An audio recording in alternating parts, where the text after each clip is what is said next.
श्री शिवाय नमस्तुभ्यं प्रिय भक्तों।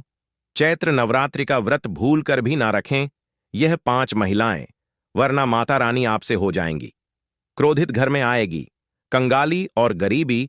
पूरी जानकारी के लिए वीडियो को पूरा देखें। भक्तों, स्वागत है आपका एक नई वीडियो के साथ द मतंग वास्तु में। भक्तों, आज के इस वीडियो में हम आपको बताएंगे कि चैत्र नवरात्रि का व्रत कौन कौन सी महिलाओं को भूलकर भी नहीं रखना चाहिए। नहीं तो लगता है घोर पाप इन 5 महिलाओं को चैत्र नवरात्रि का व्रत कभी नहीं रखना चाहिए। दुर्गा मां ऐसी महिला से कभी खुश नहीं होती और घर में हमेशा दरिद्रता का माहौल बना रहता है और इसका असर पूरे परिवार पर बना रहता है। इसीलिए आप 10 से 12 मिनट का समय निकालकर जान लीजिए। अगर आपने गलती से भी चैत्र नवरात्रि का व्रत रख लिया है या व्रत रखने की सोच रहे हैं तो आपका व्रत खंडित हो जाएगा और आपको घोर पाप लगेगा। जाने कहीं आप भी इन 5 महिलाओं में से तो नहीं हैं। साथ ही भक्तों, इस वीडियो में हम आपको यह भी बताएंगे कि चैत्र नवरात्रि में यह 7 काम भूल कर भी मत करना, वरना आपके साथ कुछ भी हो सकता है। साथ ही इस वीडियो में हम आपको बताएंगे कि वह कौन सी चीजें हैं जिन्हें चैत्र नवरात्रि में माता रानी को भूल कर भी मत चढ़ाना, वरना माता रानी आपसे हो जाएंगी नाराज। इसलिए भक्तों, पूरी जानकारी को जानने के लिए इस वीडियो को अंत तक जरूर देखें, आधा अधूरा ना देखें। कई लोग होते हैं जो वीडियो को बीच बीच से देखते हैं, काट काट कर देखते हैं, और फिर ऐसे व्यक्ति को जीवन में कभी सफलता हासिल भी नहीं होती। इसलिए आप वीडियो को पूरा ही देखें। दोस्तों, देखिए, बात ऐसी है कि हमारा काम तो है सलाह देने का। हम तो केवल सलाह ही दे सकते हैं। अब आप इसको मानो या ना मानो, आपकी मर्जी। लेकिन भक्तों, एक बात जरूर कहेंगे कि अगर मान लोगे तो आपका बेड़ा पार हो जाएगा। भक्तों, सबसे पहले हम ये जान लेते हैं कि इस बार चैत्र नवरात्रि कितने दिन की होगी, अष्टमी और रामनवमी कब मनाई जाएगी और कन्या पूजन किस दिन होगा। चैत्र नवरात्रि का पहला व्रत 30 मार्च रविवार को रखा जाएगा और अंतिम व्रत 6 अप्रैल रविवार को होगा। इसी दिन कन्या पूजन भी किया जाएगा और इसी दिन नवरात्रि का समापन होगा। इस बार नवरात्रि के 8 दिनों में 31 मार्च को 2 व्रत एक साथ पड़ रहे हैं, यानी कि मां ब्रह्मचारिणी और मां चंद्रघंटा की पूजा एक ही दिन होगी। ऐसे में यह नवरात्रि 8 दिन की होगी। भक्तों, हम आपको बता दें कि इस बार की चैत्र नवरात्रि पर माता दुर्गा हाथी पर सवार होकर आ रही हैं। मान्यता है कि अगर चैत्र नवरात्रि के दौरान माता दुर्गा घोड़े पर नहीं बल्कि हाथी पर सवार होकर आती हैं तो यह बहुत ही शुभ और कल्याणकारी माना जाता है। कहा जाता है कि इससे जीवन सुखमय हो जाता है। पूजा पाठ का भरपूर लाभ भक्तों को मिलता है और मन को सुकून मिलता है। माता वैष्णो देवी अपने भक्तों पर अपार कृपा बरसाती हैं। इस बार नवरात्रि पूरे 8 दिनों तक चलेगी, यानी ना एक दिन कम ना एक दिन ज्यादा। इन 8 दिनों तक माता रानी की विशेष पूजा अर्चना की जाएगी। खास तौर पर माता शेरावाली की भक्ति का विशेष महत्व रहेगा। अभिजीत मुहूर्त में कलश स्थापना करना बहुत ही शुभ और मंगलकारी माना जाता है। जो भी माता का भक्ति नवरात्रों में दुर्गा मां की पूजा शुभ मुहूर्त में करता है तो वह पूजा बहुत ही शुभ और मंगलकारी मानी जाती है। इससे समस्त देवी देवताओं की कृपा प्राप्त होती है और पूजा पाठ का फल कई गुना फल भक्तों को प्राप्त होता है। चैत्र नवरात्रि बहुत ही शुभ और मंगलकारी मानी जाती है। घर में सुख समृद्धि, धन दौलत और शांति प्रदान करती है तथा घर से गरीबी और दरिद्रता को नाश करती है। घर में दुर्गा मां का आगमन होता है। चैत्र नवरात्रि का व्रत हिंदू धर्म बहुत ही महत्वपूर्ण व्रत है, जो कि माता रानी को प्रसन्न करने के लिए महिलाएं व पुरुष व्रत रखते हैं। लेकिन क्या आप जानते हैं, कुछ ऐसी महिलाएं भी हैं जो इस व्रत को ना रखें तो ज्यादा अच्छा है, नहीं तो आपको दुर्गा मां के क्रोध का सामना करना पड़ सकता है। मान्यताओं के अनुसार आज हम जिन महिलाओं के बारे में बात करने वाले हैं उन्हें नवरात्रि के व्रत से हमेशा दूर रहना चाहिए, नहीं तो आपके साथ कुछ बुरा हो सकता है। आपका पति किसी संकट में आ सकता है, घर में दरिद्रता का वास हो जाता है, धन की देवी माता लक्ष्मी हमेशा के लिए घर छोड़कर चली जाती है। तो चलिए जानते हैं। लेकिन भक्तों, आगे की जानकारी बताने से पहले आपसे एक रिक्वेस्ट करते हैं कि अगर आप इस चैनल पर नए हैं तो चैनल द मतंग वास्तु को सब्सक्राइब करके वीडियो को एक लाइक जरूर करें। साथ ही आप अपनी राशि को कमेंट बॉक्स में जरूर डाल दें, क्योंकि हम राशि से जुड़ा भाग्य भी बताते हैं और भाग्य में चल रही परेशानियों को तत्काल दूर करने के लिए आसान से आसान उपाय भी बताते हैं। इसलिए आप अपनी राशि कमेंट बॉक्स में जरूर डाल दें।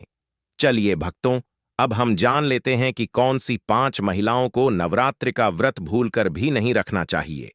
भक्तों, नंबर 1, शास्त्रों के अनुसार यदि आप चैत्र नवरात्रि के दिनों में किसी भी प्रकार का व्रत सिर्फ दिखावे के लिए करते हैं तो यह बेहद गलत है और पाप के समान माना जाता है। इस तरह से आप देवी देवताओं का मजाक उड़ा रहे होते हैं और खुद पाप के भागीदार बन जाते हैं। मां दुर्गा ऐसे लोगों से कभी प्रसन्न नहीं होती, बल्कि उन्हें बर्बाद कर देती है। मां दुर्गा केवल उन्हीं लोगों से खुश होती है जो पूरी श्रद्धा और सच्चे दिल से पूजा करते हैं, शास्त्रों का पालन करते हैं और व्रत को पूरी निष्ठा से निभाते हैं। पूजा का उद्देश्य दिखावा नहीं, बल्कि सच्ची भक्ति और समर्पण होना चाहिए। तभी मां दुर्गा की कृपा मिलती है। भक्तों, नंबर 2, चरित्रहीन महिलाओं को चैत्र नवरात्रि का व्रत कभी नहीं रखना चाहिए, और यह बात उन चरित्रहीन पुरुषों पर भी लागू होती है जो जगह जगह मुंह मारते रहते हैं।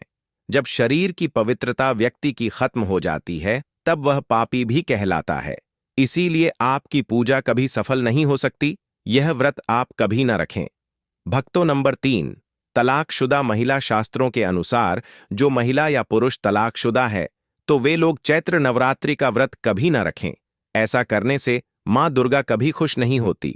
आपकी जानकारी के लिए बता दें, शादी 2 दिलों का बंधन है, जिसके बंधन में आजीवन रहना होता है, न कि अलग अलग। दुर्गा मां टूटे हुए जोड़े को कभी स्वीकार नहीं करती। टूटे हुए जोड़े का व्रत रखना, पूजा पाठ करना शुभ नहीं माना जाता है, बल्कि दुर्गा मां तब प्रसन्न होती हैं जब पति पत्नी बंधन में हो। खास तौर से अगर पति पत्नी अगर साथ में व्रत रखें तो दुर्गा मां सबसे अधिक प्रसन्न होती हैं और बहुत ही शुभ वरदान देती हैं। ऐसे में दुर्गा मां बहुत प्रसन्न होती हैं। इसीलिए दोनों को मिलकर पूजा पाठ करना चाहिए। भक्तों, नंबर 4, मासिक धर्म में भूलकर भी ना रखें व्रत। यदि कोई महिला मासिक धर्म में है तो उसे नवरात्रि का व्रत रखने से बचना चाहिए, क्योंकि मासिक धर्म में जो आपके वस्त्र होते हैं वह अपवित्र हो जाते, इसलिए पूजा पाठ नहीं करना चाहिए। वहीं अगर उपवास के दौरान मासिक धर्म शुरू हो जाए तो वह इसे जारी रख सकती है। साथ ही जिन महिलाओं ने हाल ही में शिशु को जन्म दिया हो, उन्हें भी नवरात्रि का व्रत नहीं करना चाहिए। भक्तों, नंबर 5, अगर आपको बार बार गाली देने की आदत है तो आप जितनी जल्दी हो सके इस आदत को छोड़ दें। अगर दुर्गा मां को प्रसन्न करना है तो घर में लड़ाई झगड़ा छोड़ दें, क्योंकि जिस घर में लड़ाई झगड़ा होता है उस घर में दुर्गा मां कभी नहीं आती हैं। और व्रत में पूजा पाठ करना है तो जुबान से अधिक मीठे बोल ही बोलें। ज्यादा कड़वे बोल दुर्गा मां का अपमान होता है और आप पाप के भागीदार बन जाते हैं। भक्तों, आपकी जानकारी के लिए बता दें कि इन चैत्र नवरात्रि में 9 के 9 दिन माता आपके घर में रहती हैं, इसलिए आपको घर का माहौल हमेशा सकारात्मक बनाना चाहिए। ब्रह्मचर्य का पालन करना चाहिए, तभी माता आपके घर में आएंगी। भक्तों, नंबर 6, अगर आपको कोई गहरी बीमारी है तो आप इस व्रत को ना रखें।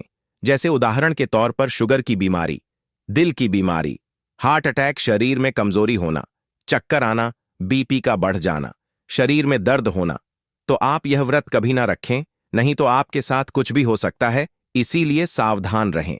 नंबर 7, जो महिलाएं अपने पति का अपमान करती हैं वे व्रत ना ही रखें तो अच्छा है, क्योंकि ऐसी महिलाओं की पूजा मां दुर्गा कभी स्वीकार नहीं करती, बल्कि घोर पाप लगता है।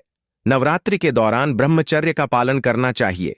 इन 9 दिनों में काले कपड़े पहनने से बचना चाहिए। साथ ही व्रत रखने वालों को दिन में सोने से परहेज करना चाहिए।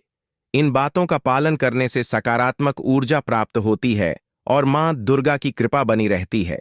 भक्तों, आगे की जानकारी बताने से पहले आपसे एक रिक्वेस्ट करते हैं कि अगर आप इस चैनल पर नए हैं तो चैनल को सब्सक्राइब करके वीडियो को एक लाइक जरूर करें। साथ ही भक्तों, सच्ची श्रद्धा से कमेंट बॉक्स में लिखें, जय मां लक्ष्मी के लिए एक लाइक तो बनता है। भक्तों, अब बात करते हैं दुर्गा माँ को नवरात्रि में कौन सी चीजें चढ़ाना चाहिए और कौन सी चीजें भूलकर भी नहीं चढ़ाना चाहिए। भक्तों, भूलकर भी दुर्गा माँ को यह चीज कभी अर्पित मत करना, नहीं तो सारी जिंदगी बर्बाद रहोगे। जिंदगी भर रोने के सिवा कुछ नहीं मिलेगा। भक्तों, नंबर 1, नारियल। हिंदू धर्म में नारियल को सुख, समृद्धि, धन, श्रद्धा और सम्मान का सूचक माना जाता है। नारियल को श्रीफल भी कहा जाता है। नारियल का हर मांगलिक कार्य में विशेष महत्व होता है। भक्तों, जैसे कि हम सभी जानते हैं कि दुर्गा माँ के कई मंदिरों में नारियल से बलि भी दी जाती है और दुर्गा माँ के पूजन में नारियल का इस्तेमाल हम सभी करते हैं। खासकर कलश की स्थापना नारियल रखकर ही की जाती है। दुर्गा माँ के पूजन में हम नारियल इस्तेमाल करते समय कुछ गलतियां कर बैठते हैं। नारियल कई प्रकार के होते हैं, एक हरा, दूसरा सूखा, जिसके अंदर पानी होता है। जिस नारियल के अंदर पानी होता है, माँ रानी के पूजन में सदैव पानी वाला और जटा वाला नारियल ही अर्पित करें। कलश स्थापना में सबूत नारियल होना चाहिए। नारियल चटका हुआ या टूटा हुआ नहीं होना चाहिए, क्योंकि सबूत नारियल ही पूर्ण और पवित्रता का प्रतीक होता है। सबूत नारियल ही सुख, समृद्धि का प्रतीक होता है। सबूत नारियल को ही श्रीफल यानी कि मां लक्ष्मी का फल कहा जाता है। चैत्र नवरात्रों में दुर्गा मां के कलश की स्थापना करते समय जटा वाला और पानी वाला नारियल ही कलश पर स्थापित करना चाहिए। साथ ही यह ध्यान रखना चाहिए कि नारियल को सदैव कलश के नीचे लेटाकर रखना चाहिए। घट स्थापना यानी कलश स्थापना करते समय कभी भी नारियल को खड़ा करके नहीं रखा जाता। नारियल को सदैव लेटाकर ही कलश के ऊपर रखा जाता है। साथ ही नारियल को स्थापित करने से पहले आप नारियल को लाल कपड़े में लपेटकर आप नारियल को कलश के ऊपर स्थापित करें। शास्त्रों के अनुसार कलश के ऊपर जब सही तरीके से नारियल रखा जाता है और सही प्रकार का नारियल रखा जाता है, तभी ही व्रत और पूजन का पूर्ण फल प्राप्त होता है। यह भी ध्यान रहे कि महिलाएं दुर्गा मां को नारियल अर्पित तो कर सकती हैं, लेकिन कभी भी दुर्गा मां के सामने नारियल को भूलकर भी ना तोड़ें, क्योंकि नारियल बीज रूप होता है। यानी कि नारियल में बीज होता है और स्त्रियां बीज रूप से ही शिशु को जन्म देती हैं, इसीलिए कभी भी महिलाओं को नारियल नहीं तोड़ना चाहिए। भक्तों, नंबर 2, लौंग। लौंग हम सभी दुर्गा मां के पूजा में इस्तेमाल करते हैं, लेकिन लौंग का इस्तेमाल करते समय एक बहुत बड़ी गलती कर बैठते हैं। हमेशा ध्यान रखना चाहिए कि दुर्गा मां को सदैव लौंग के साथ इलायची भी अर्पित करना चाहिए। लौंग के साथ घी चढ़ाने से दुर्गा मां काफी प्रसन्न होती है। नंबर 3, तुलसी के पत्ते। चैत्र नवरात्रों में दुर्गा मां को तुलसी के पत्ते अर्पित नहीं करने चाहिए। मां दुर्गा के पूजन में तुलसी पत्र का इस्तेमाल करना वर्जित माना जाता है। तुलसी पत्र के अलावा दूर्वा भी दुर्गा मां को अर्पित नहीं करना चाहिए। नवरात्रि में आप भगवान गणेश को दूर्वा अर्पित कर सकते हैं। आप भगवान विष्णु जी को तुलसी के पत्ते अवश्य अर्पित कर सकते हैं, लेकिन दुर्गा मां को भूलकर भी तुलसी के पत्ते या दूर्वा अर्पित ना करें। दुर्गा मां को सफेद फूल भी अर्पित ना करें। दुर्गा मां को सदैव लाल रंग के फूल अर्पित करने चाहिए। लाल रंग के फूल दुर्गा मां को अति प्रिय है। खासकर दुर्गा मां को गुलाब और कमल के फूल अति प्रिय हैं। भक्तों, चैत्र नवरात्रि आने वाली है। बस कुछ ही दिन बाद चैत्र नवरात्र प्रारंभ हो जाएंगे, तो हम आपको एक ऐसी चीज बताएंगे जिसको चैत्र नवरात्रि में घर में लाने से सकारात्मक ऊर्जा का वास होता है और आप धनवान बन जाते हो। ऐसे में यह छोटी चीज घर में लाने से दुर्गा मां खुशी खुशी अपने घर में से चली आती है। इस चीज को घर लाने से दुर्गा मां अवश्य प्रसन्न होती है। यही चीज चैत्र नवरात्रि पर घर में लाना बहुत ही शुभ और मंगलकारी माना जाता है। तो चलिए जानते हैं। भक्त नंबर 1, 16 श्रृंगार का सामान। चैत्र नवरात्रि के दौरान घर में लाना बहुत ही शुभ और मंगलकारी माना जाता है। ऐसे में घर के बने मंदिर में रखने से जन्मों जन्मांतर की गरीबी मिट जाती है और मां दुर्गा की कृपा सदैव घर पर बनी रहती है। पूरे वर्ष मां रानी की कृपा आप और आपके परिवार के ऊपर बनी रहती है। शास्त्रों में बताया गया है कि चैत्र नवरात्रों के दिनों में 16 श्रृंगार का सामान घर के मंदिर में होना बहुत ही शुभ और मंगलकारी माना जाता है। या आप जिस जगह घर में माता की आसन नवरात्रि व्रत करने के लिए स्थापित कर रहे हैं, उस जगह पर 16 श्रृंगार का सामान रख दें। ऐसा करने से मां दुर्गा की कृपा सदैव घर पर बनी रहती है। भक्तों नंबर 2, सोना चांदी या तांबे के सिक्के जरूर रखें। शास्त्रों के अनुसार सोने चांदी या तांबे से बने किसी भी धातु को खासतौर से चैत्र नवरात्रों के 9 दिनों में पूरे 9 दिनों तक घर के मंदिर में रखने से बहुत ही शुभ और मंगलकारी माना जाता है। नवरात्रि के दिनों में सोना चांदी तांबे घर में लाने से इसका फल कई गुना बढ़ जाता है। इसीलिए सोना चांदी या तांबे के सिक्के दुर्गा मां के पास अवश्य रखें। इससे दुर्गा मां बहुत प्रसन्न होती हैं। भक्तों नंबर 3, शंख और गंगा जल। धर्मशास्त्रों के अनुसार चैत्र नवरात्रों के अवसर पर शंख घर में जरूर लेकर आए। माना जाता है कि जिस घर के मंदिर में शंख नहीं होता तो वहां पर देवी देवता कभी वास नहीं करते। शंख का सनातन धर्म में बहुत ही बड़ा महत्व होता है। नियमित शंख को बजाने पर कई गुना सकारात्मक ऊर्जा प्राप्त होती है और नकारात्मकता ऊर्जा को नष्ट करती है। धन की देवी मां लक्ष्मी अति प्रसन्न होती हैं। वही धर्मशास्त्रों के अनुसार जिस घर के मंदिर में गंगा जल नहीं होता तो वह घर अपवित्र माना जाता है। गंगा जल मंदिर में अवश्य रखा होना चाहिए। यदि आप घर में गंगा जल लाने में असमर्थ हैं तो अपने आसपास किसी पवित्र स्थान, किसी तीर्थ स्थान का पानी लाकर घर में रखें। भक्तों नंबर 4, मोर पंख। चैत्र नवरात्रों में मां सरस्वती का प्रिय मोर पंख घर लाकर घर के मंदिर में रखने से कई सारे फायदे हैं। खासतौर से चैत्र नवरात्रों के दिनों में मंदिर में मोर पंख जरूर रखें। ऐसा करने से मां दुर्गा बहुत प्रसन्न होती हैं। भक्तों, अब हम जानते हैं नवरात्रों के दौरान हमें क्या नहीं खाना चाहिए और क्या नहीं पीना चाहिए और कौन सा फल खाने से व्रत संपूर्ण और सफल हो जाता है। इन सब बातों को जानने से पहले हमारे चैनल टोटल वास्तु ज्ञान को सब्सक्राइब करें, वीडियो को लाइक करें और कमेंट बॉक्स में माता रानी का जयकारा जरूर लगाएं, जिससे कि माता रानी की कृपा आप पर बनी रहे। भक्तों, तो आइए शुरू करते हैं। दोस्तों, नवरात्रि के दिन फल जरूर खाना चाहिए। शास्त्रों में बताया जाता है कि भगवान के भोग में सेब आदि जरूर अर्पित किया जाता है। अगर आपका व्रत है तो आपको केला, सेब, संतरा, तरबूज और मीठे अंगूर जरूर खाना चाहिए। इन फलों से व्रतधारी को शक्ति मिलती है और व्रत संपूर्ण हो जाता है। शास्त्रों में बताया जाता है कि नवरात्रों के दिनों में सीताफल जरूर खाना चाहिए। सीताफल खाने से 5 से 15 ऐसी बीमारियां हैं जो खत्म हो जाती हैं। माना जाता है कि नवरात्रों के दिनों में सीताफल का घर में प्रवेश होना बड़ा ही शुभ माना गया है। सीताफल खाने से नवरात्रि का व्रत सफल हो जाता है, क्योंकि इसमें माता सीता और राम भगवान का आशीर्वाद मिला हुआ होता है। कहा जाता है कि जो नवरात्रि के दौरान सीताफल खाता उसे दुखों का सामना नहीं करना पड़ता। सीताफल आपको जरूर खाना चाहिए। भक्तों, नवरात्रि के 9 दिन दुर्गा माता को समर्पित होते हैं। नवरात्रि के 9 दिन माता रानी के 9 अलग अलग स्वरूपों का पूजन किया जाता है। नवरात्रि के 9 दिनों में माता रानी को अलग अलग स्वरूप के हिसाब से अलग अलग प्रकार के भोग अर्पित किए जाते हैं। लेकिन क्या आप जानते हैं, कुछ ऐसी वस्तुएं हैं दोस्तों